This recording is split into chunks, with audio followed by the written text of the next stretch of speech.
I think, the main message I always like to give to people is that the answers to the questions that you're facing now generally lie inside you.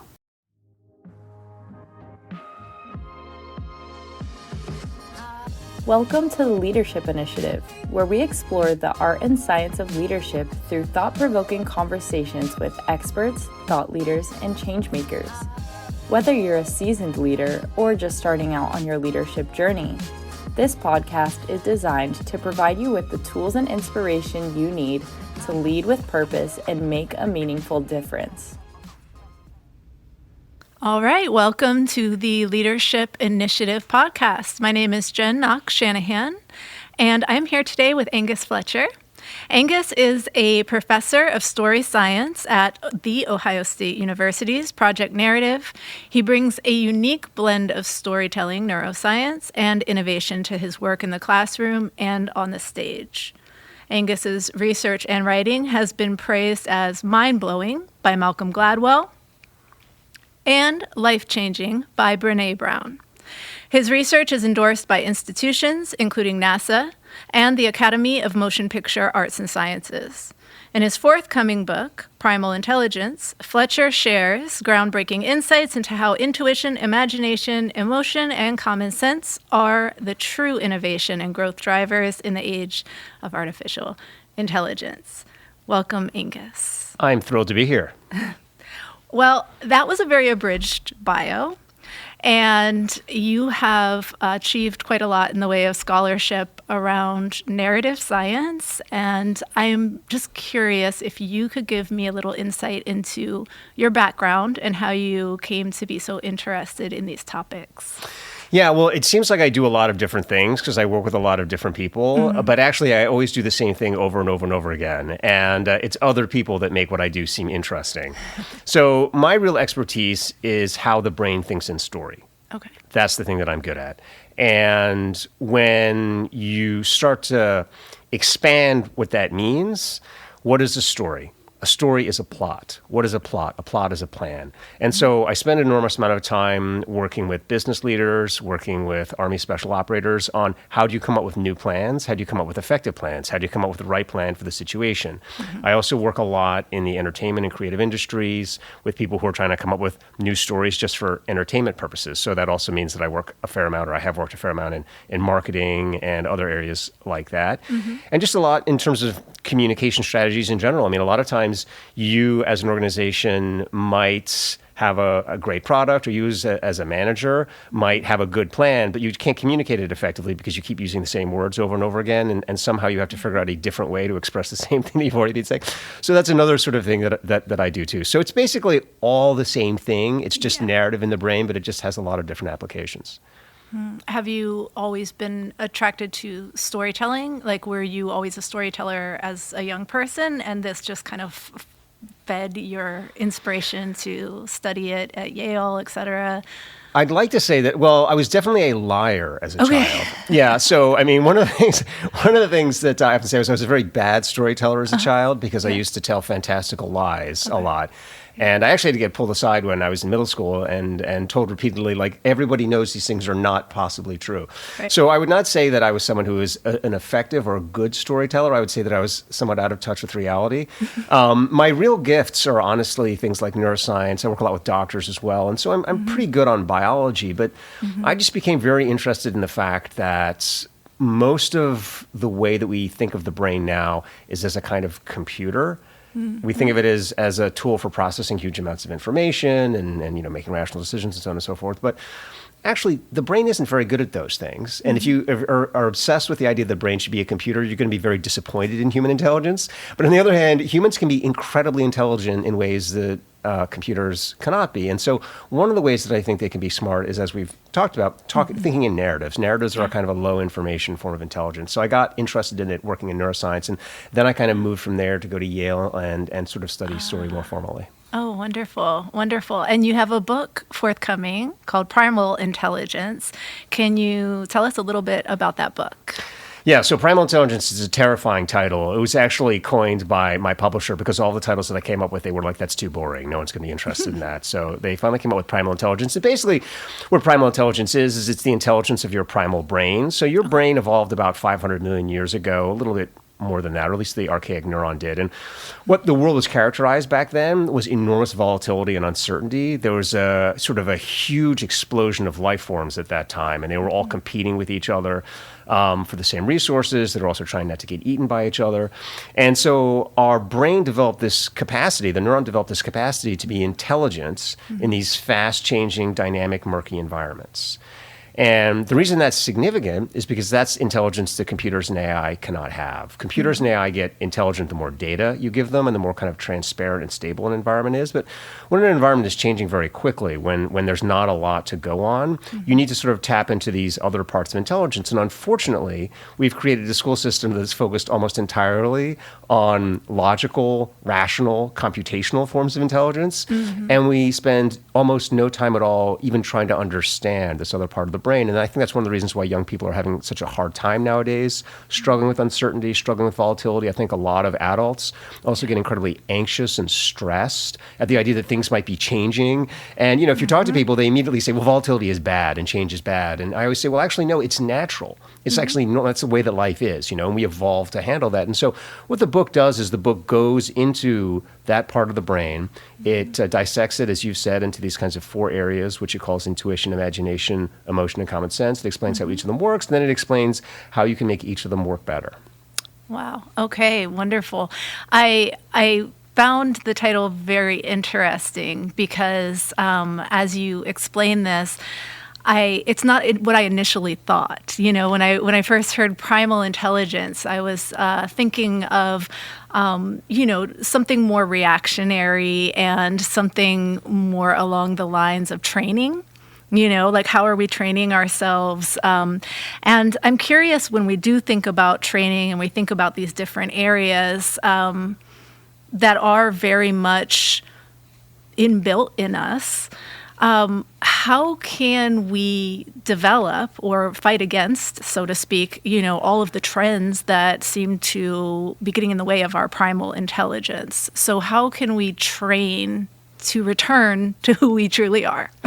Yeah, no, it's a wonderful question. And it's such a bizarre paradox to think that we have this intelligence inside of ourselves that we're not actually using. And actually, we have to kind of get back to ourselves. And we have to start to learn to trust ourselves and kind of be more confident in ourselves. And of course, almost any leader will tell you that the moment that they became a good leader was actually when they remembered who they were and how they got back to trusting themselves and how they sort of unlearned everything they'd sort of been taught or conditioned to think. Yes. But it is kind of a paradox. And I'll be honest with you, I'm someone, certainly before I wrote this book, who scored extremely low on primal intelligence. I mean, I'm a product of the modern education system. And in fact, I'm a professor because I'm incredibly good at standardized tests. I'm the person you want if you're interested in math and data and that kind of stuff. And so I actually started to realize that here I was, this very intelligent person, very well educated, probably more educated than almost anyone in human history. And yet I was acting incredibly stupid all the time. I was just doing all these dumb things.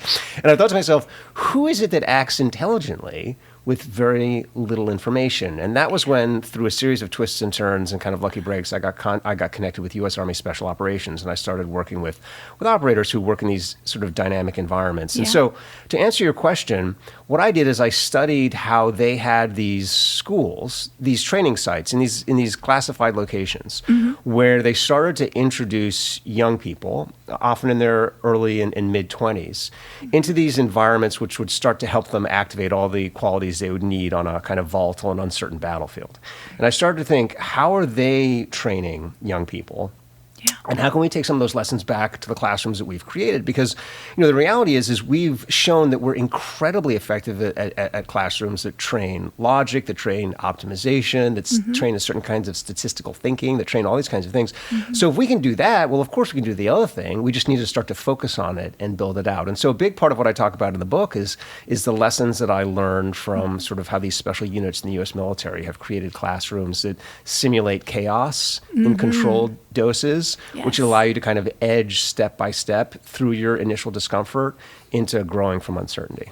Wow. Yeah. Can you speak a little bit about Project Narrative and what is happening through Project Narrative?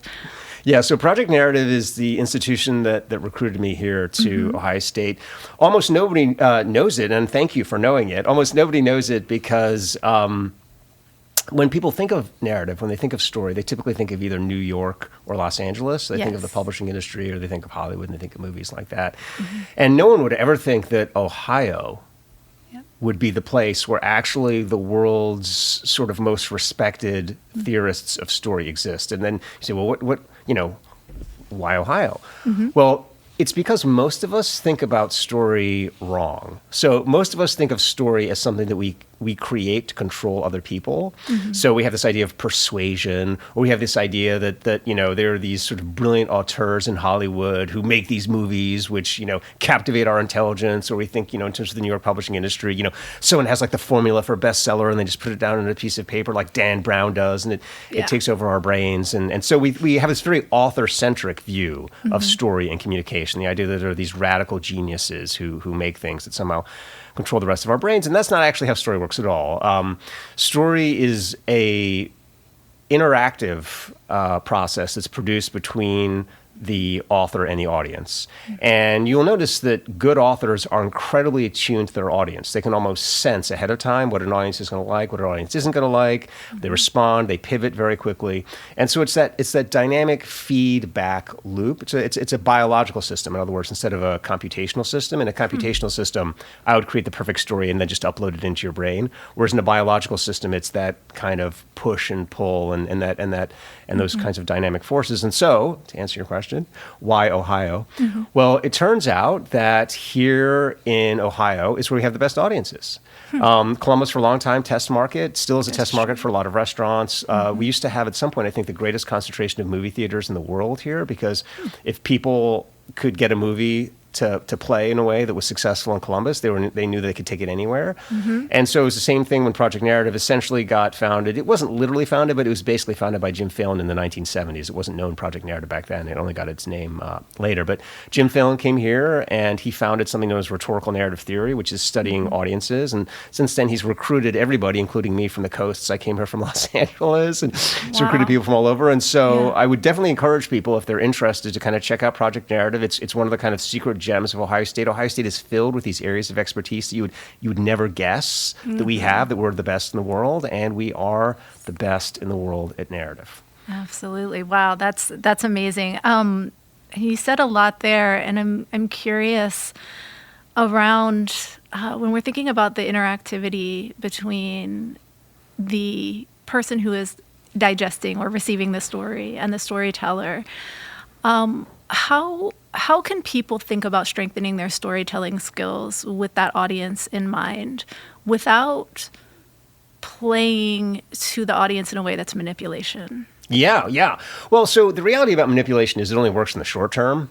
And, people have this idea that somehow manipulation is more powerful than it is. The most powerful form of manipulation is fear.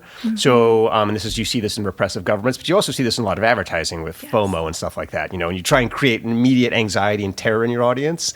And that immediately causes this kind of cycle of short-term behaviors in which the audience becomes very impressionable, because the whole thing about fear is our brain realizes we don't have the answer, so we must get it from somebody else. That's kind of how fear works, But then very quickly what happens is if you get caught in a fear cycle, you just either start to realize, hey, this answer that I was sold off the internet isn't working, or because you're afraid, you just go to the next person who's giving you something. And so fear is not actually a very good way to establish control.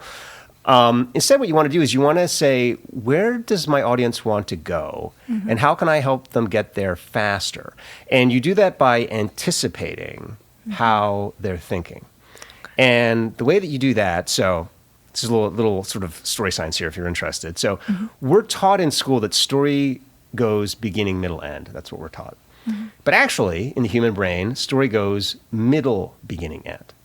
And the reason for that is the way that life works is you're constantly wandering around on your story, and then something interesting happens. And you're like, oh, that's interesting. And then you say, where did that come from? And then you jump back and try and imagine the beginning, and then you say, where is it going?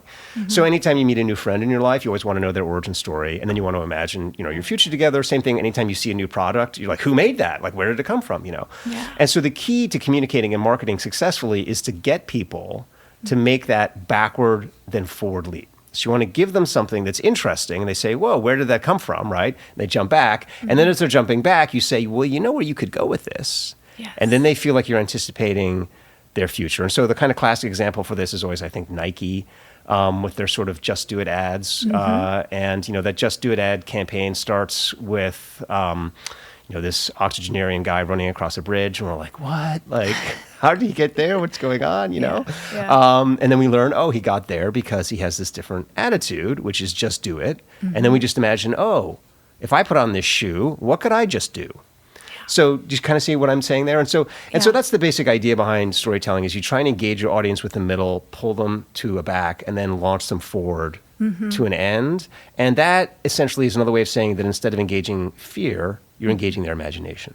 Yeah, that's fantastic. And coming back to the imagination too, it seems right now a lot of self-awareness and self-care in leadership is about, a lot of the buzz terms are mindfulness and being present. And it seems that storytelling and the narrative, the way that we digest narratives is kind of different than that because we are moving in time. We're going backwards and forwards. Do you have any thoughts on that? Well, first of all, thank you for saying that because I often get asked, they're like, well, Angus, do you believe in mindfulness and this kind of thing? And I say, well, I don't have any problem with mindfulness, but that's literally the opposite of narrative. Yes. And I have to say, this is the first interview I've ever had with anyone who's actually anticipated that. Because the whole point of narrative is that actually you're either in the present thinking about the past or you're in the present thinking about the future. And that is actually how the human brain evolved to work. It did not evolve to be present. And if you keep telling people that they have to be present, they often find it extremely frustrating. You know what I mean? Because you cannot be perpetually present. You can have small moments in time where it happens and it occurs, but that's not what the brain has evolved to do. The brain has evolved to go somewhere. And so a lot of time, actually, what I say to people is don't be present, be engaged.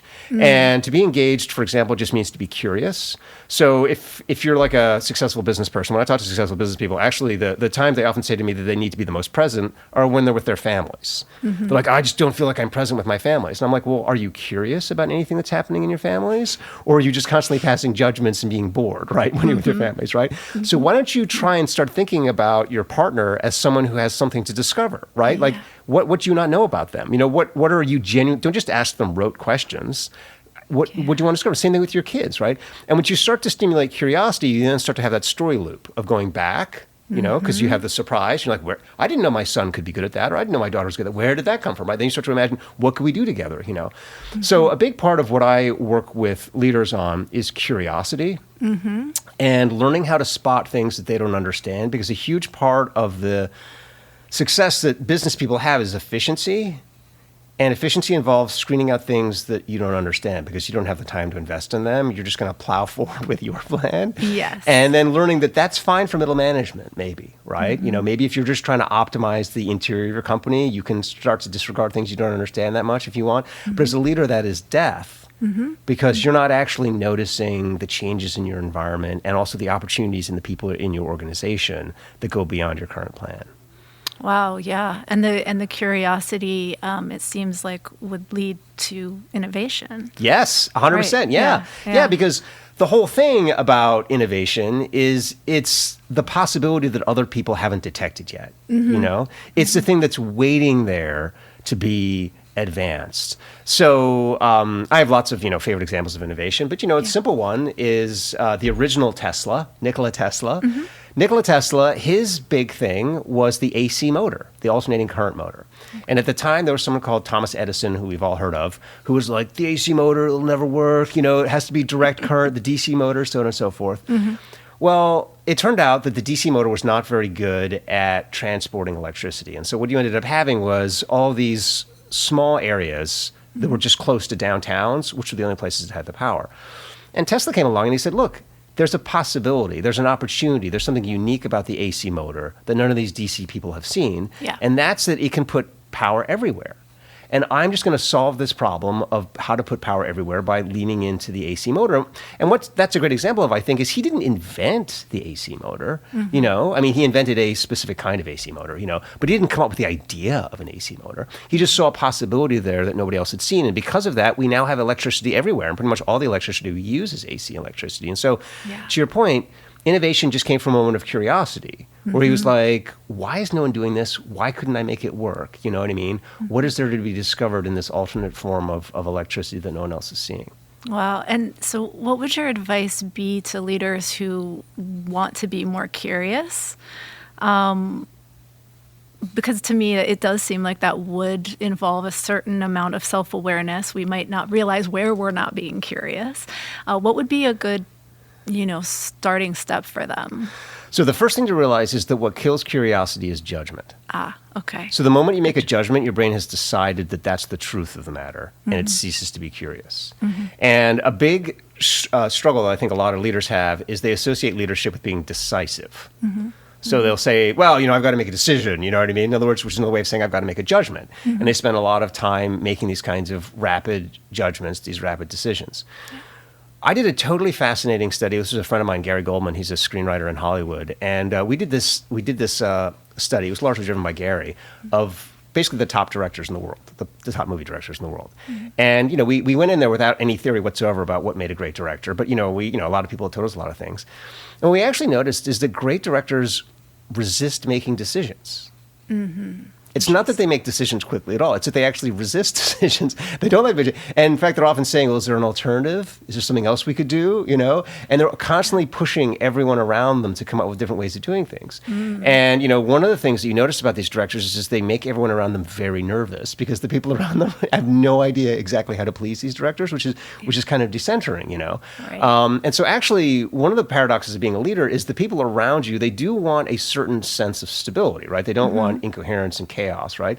But the way you provide that sense of stability is you say, look, where we're going is here. But how we get there, we don't know. We have to find that, And so, where we're going is we're going to, build the best car, make the best movie or whatever. Yeah. But how we get there, I don't know, right? And I'm going to actually put pressure on everyone to slow down and not rush to judgment. Because whenever you rush to judgment, you're basically taking an answer that already exists. Yeah. And you're not finding the new one. So the basic thing I would just say to leaders is just recognize that the faster your decision-making process, the less curiosity you have.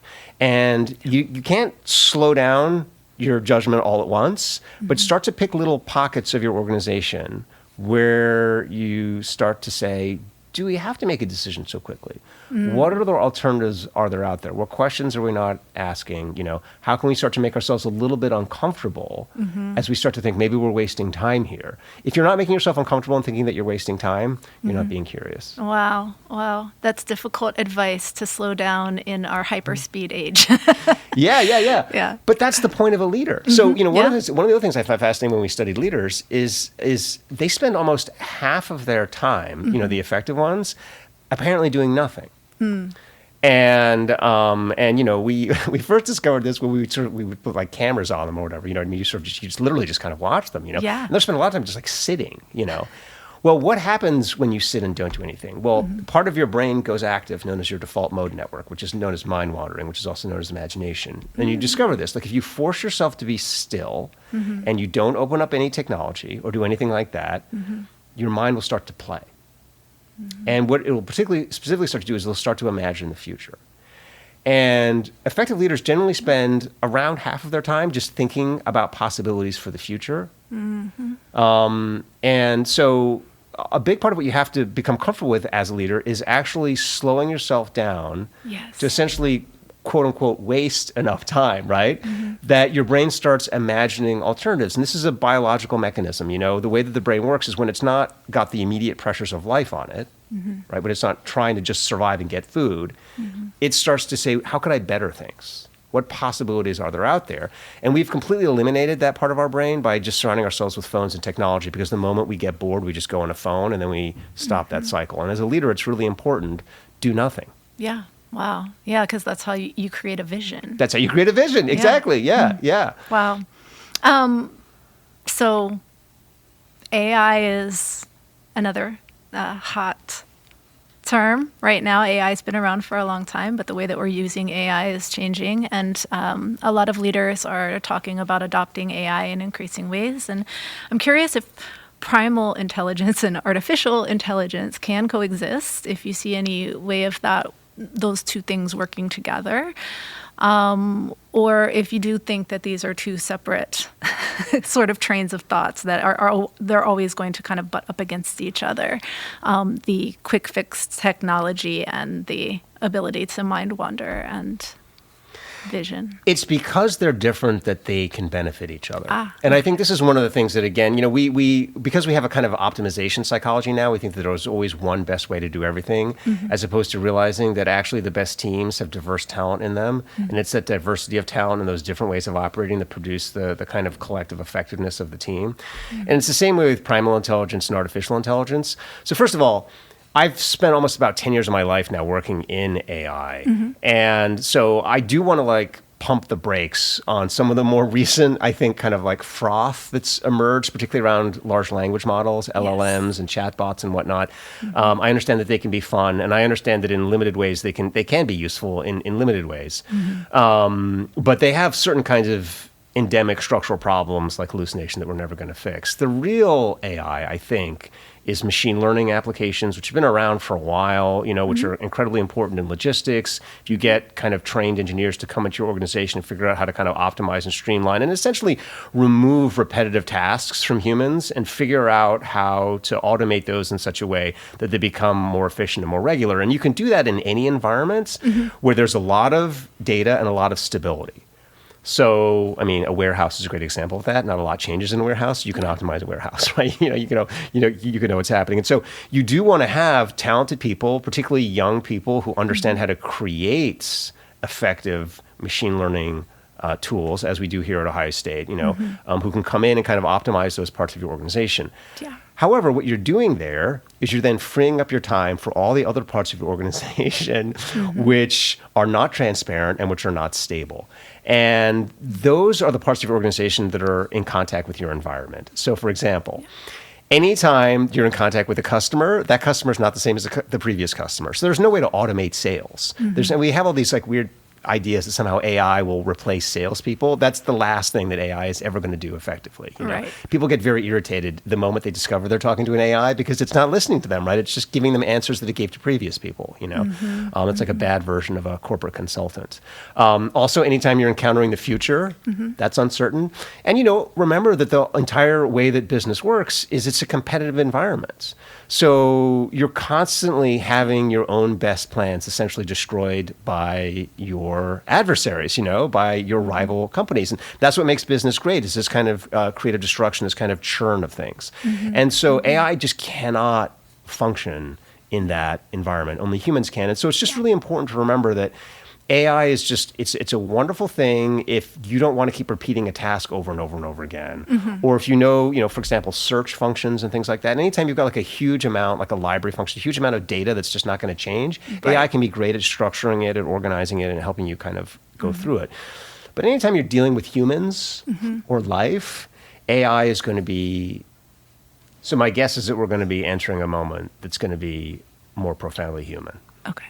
Yeah. Absolutely. And that's essentially everything that we study and teach at the Leadership Initiative is, how to relate to humans, how to listen, how to focus on emotional intelligence, these kinds of things that a computer can't do. But I appreciate that perspective and how these can work together. I'm curious, just in terms of the book that you have coming out, Primal Intelligence, common sense is in there. What exactly does that mean? Or what are you thinking of in terms of common sense for people who are trying to enhance their primal leadership?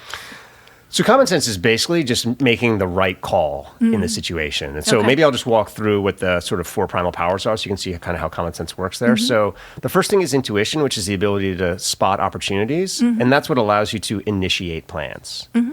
Then you've got imagination. What does imagination do? Imagination allows you to see all the different possibilities created by those plans. And so it allows you to kind of shape your plans and kind of grow them and multiply essentially the number of strategies and opportunities that you have. Then you've got emotion. What is emotion doing? Emotion is helping you figure out when you're outside your own zone of confidence and competence. And so we work a lot with leaders who sometimes get angry. What is your anger telling you?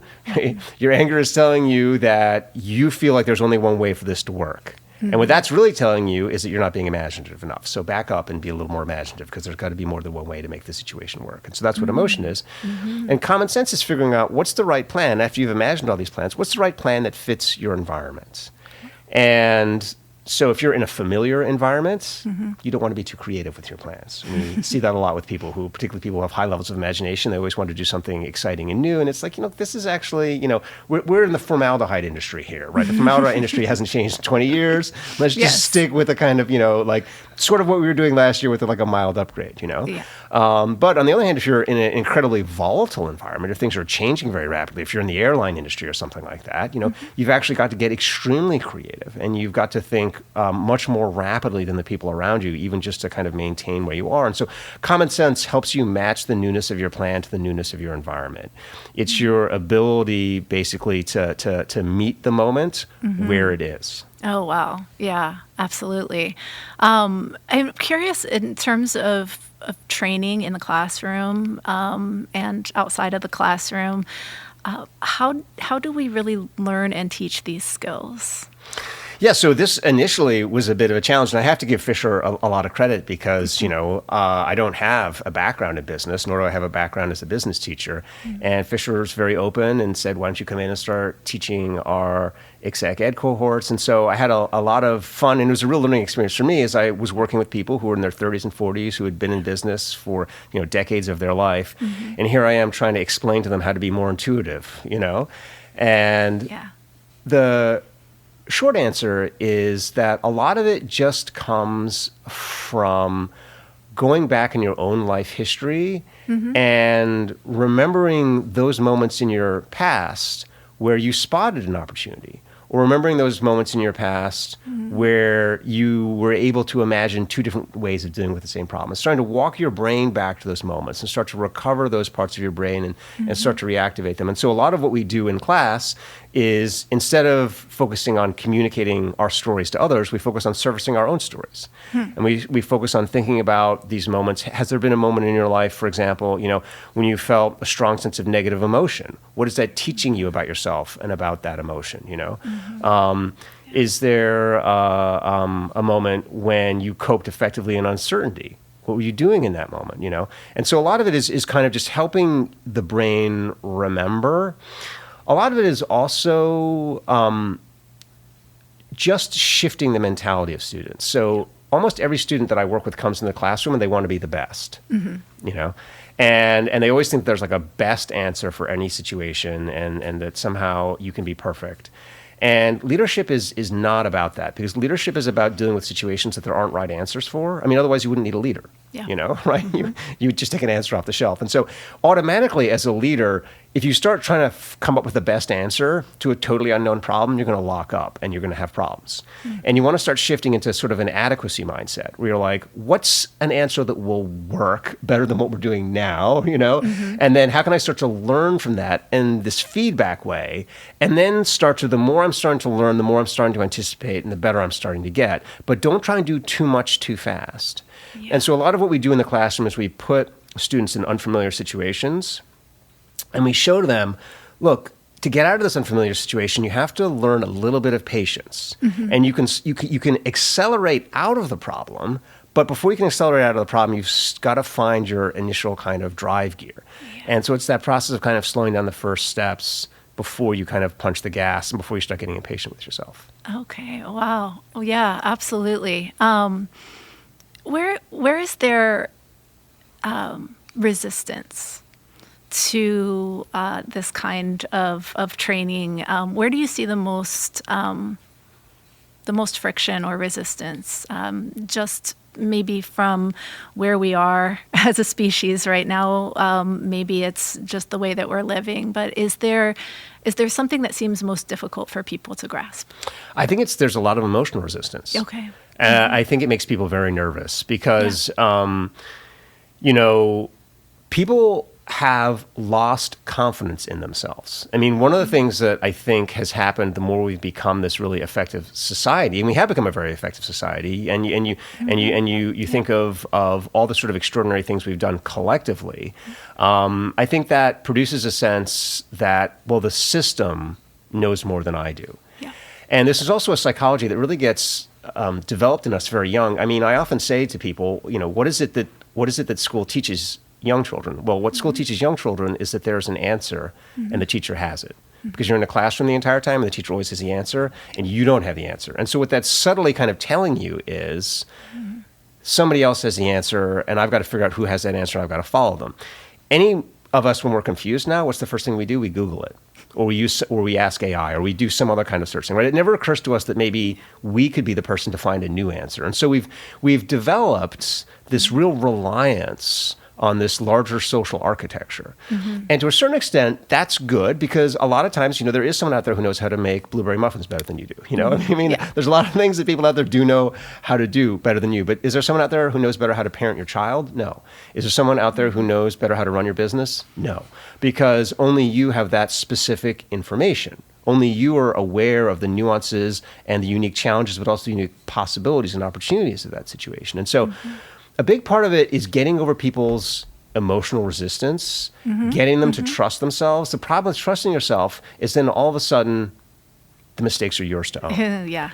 And, when I worked in Hollywood with young writers, and also I've worked with young musicians, you spend your whole life as a young creative, and you say, if I could only get a chance to direct my first movie, or if I can only get a chance to cut my first album or make my first song, And everyone thinks that, and they think the same thing, if only I get a chance to be a leader. But then the moment you get in that position, you become surprisingly conservative, and you freeze and you just don't want to, somehow, mess things up. And so you start asking everybody for help and what would they do? And before you know it, you have stopped being yourself. And really what you have to do in those situations is learn how to take those little steps. Like we were talking about, I'm not saying that you have to sprint out of the gate and show everyone what a genius you are, but start saying, what's the smallest step that's unique to me that I have confidence in? What's something that I know is totally my own that I can do right now? And then the moment I do that, I'm going to start to develop some momentum, and I'm also going to start to see how people respond. And, if some of the responses, some of the feedback I get is adjust what you're doing, then I'm going to adjust it, but I'm going to adjust it in my way and take another little step. And in combat, we actually call this first step plans. So soldiers, a lot of times when they get on a battlefield, they get immediately overwhelmed. And what we say to them is, what's the small step that you can take right now just to get moving? That comes from inside you, And it's the same thing as a leader, or it's the same thing as someone who's studying for leadership, is what's the small step that's yours, that's coming from inside you, that you believe in, not that your friend told you was a good idea, not that you read about in a textbook, not that you were listening on a podcast and somebody told you, but what feels completely organic to you. It's a small step, you can take it, go do that.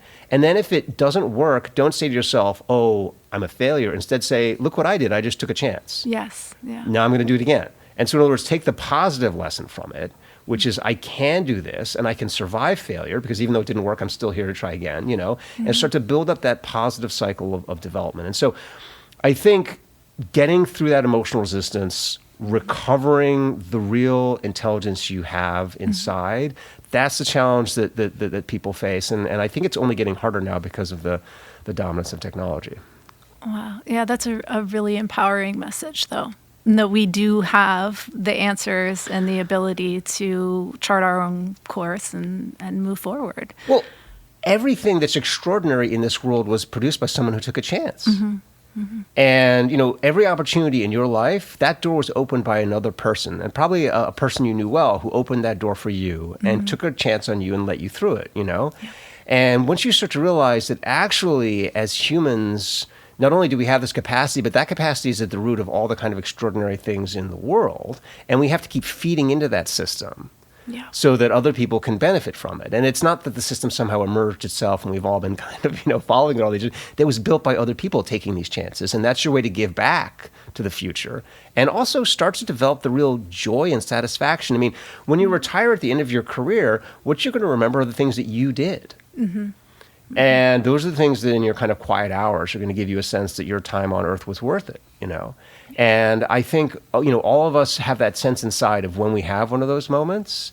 And I think all of us have that sense inside of the opportunities, when they come, that challenge us because, they do make us uncertain in this existential way. And I would just say, go into those moments as other people have gone into them before and know that going back hundreds of thousands of years, it's in your DNA to be successful. That's a fantastic message. Is there anything that I haven't asked that you'd like our listeners to know about your work or anything around your research? I think, the main message I always like to give to people is that the answers to the questions that you're facing now generally lie inside you.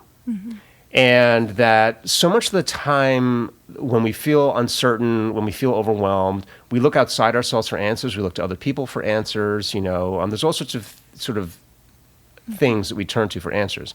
But just sit with yourself and start by thinking back to positive moments where you're proud of things that you did, and use that to start to generate a little bit of momentum in yourself, And then once you start thinking about those positive moments, then start walking into moments where you surprise yourself, and then start walking into your questions. And follow that cycle from, confidence into openness, confidence into openness, confidence into openness. And the more that you can invest in that cycle in yourself, the more that you will discover that you don't need all of these other tools to grow. Thank you so much, Angus. This was a fantastic conversation. I enjoyed it a lot, and I appreciate all the work you're doing. I appreciate it too. Thank you.